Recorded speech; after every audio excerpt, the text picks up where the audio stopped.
Tight hamstrings, feeling stiff after sitting all day, or just generally a tight area for you? If that sounds familiar, stick around because today we're breaking down the best ways to stretch your hamstrings safely and effectively, and how to make sure it's actually your hamstring that you're stretching, which with some common stretches isn't actually the case. Before we dive into the stretches, let's talk about why hamstring flexibility is so important.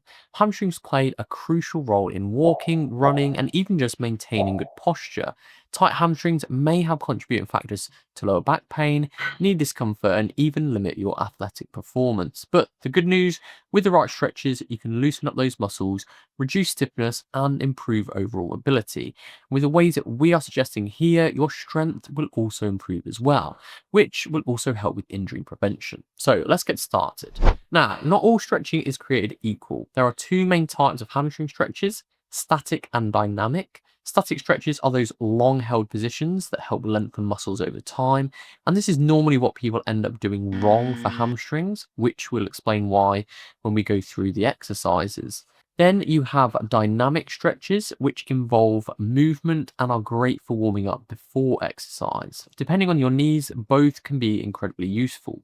One thing you don't want to be doing though is static stretches before exercise, as that means you're basically trying to get the muscles to relax down right at the point you're then going to want to fire it back up with exercise. So follow the rule of dynamic before exercise, static following exercise, or just generally if you're working on stretching.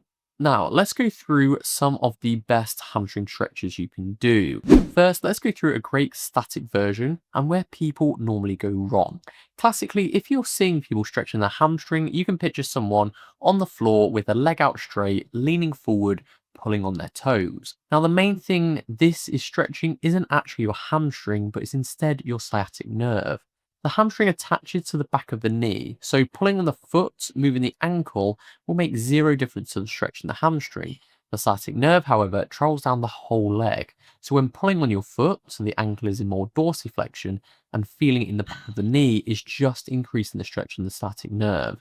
You can confirm it's the nerve even further by bringing your head down, as that will stretch the nerve more on the other end. The thing is, you could be tight in the sciatic nerve, so not that it's a bad thing to stretch, but what I'll do instead for this is more flossing of the nerve, so moving the ankle back and forth so the stretch goes on and off if you are tight in that area.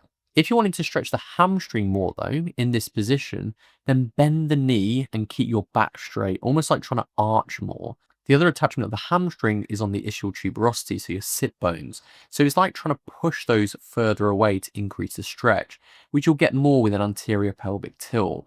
Then, from that bent position, have a gradual straightening and then hold for a good 30 seconds when in a good stretch position. If you're struggling to feel this or get the position, then some will feel it better in standing. So it's the same kind of position as laying. Have a slight bend of the knee, really stick your bum backwards and keep your back straight until you can feel that increased stretch in your hamstrings. An even better way to work on hamstring stretching though, and increase in flexibility while also adding another benefit, is to do it under load, because that will not only help with the stretch, it'll also add strengthening work in and help with injury prevention. And there are two different ways that you can do this. Prior to doing these though is where the dynamic stretch can come in. Doing this before exercise. So stand tall, hold onto a stable surface and swing one leg forward and backward in a controlled motion. This helps increase blood flow and prepare your muscles for activity. Aim for about 10 to 15 swings per leg. So the second exercise and the first way to work the stretching with strengthening is a Romanian deadlift or an RDL. You'll keep a slight bend in your knee and then you'll be sending your hips backwards while sliding the bar down the legs, keeping your back straight. Then go to a level where you're getting a good hamstring stretch, hold for a second and then come back up. Now, most of the time when people are thinking about deadlifts, the thought is to be going really heavy and low reps. You definitely don't have to, and for this, I'd be suggesting going a lot lighter and building up to around 12 reps.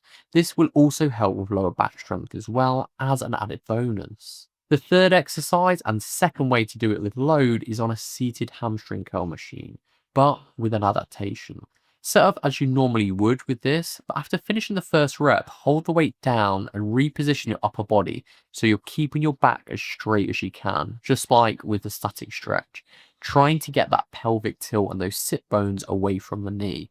Hold yourself forward And then as coming back up, you'll feel much more stretch in your hamstrings. Go to a level that you can feel a good stretch, hold for a second, and then pull back down. Again, you can go higher up with this, more towards that 12 mark. A common question we get is, how often should I stretch my hamstrings? Well, with this setup here, I'd say if really wanting to make a difference, do the weighted exercises, so numbers 2 and 3, around 2 to 3 times a week, and then on every other day, do exercise 1, so the static stretching. But remember, consistency is the main key here. And getting into a good stretching routine, it can actually be very effective based on a recent research paper that I'll be going through in a future video. So subscribe if wanting to see that. If you found this video helpful, be sure to hit that like button and give it a share. You can watch this video here if you're struggling with a hamstring injury and needing to work on rehab, and let us know in the comments what's your biggest struggle when it comes to flexibility. We'd love to help. Thanks for watching, and we'll see you in the next video.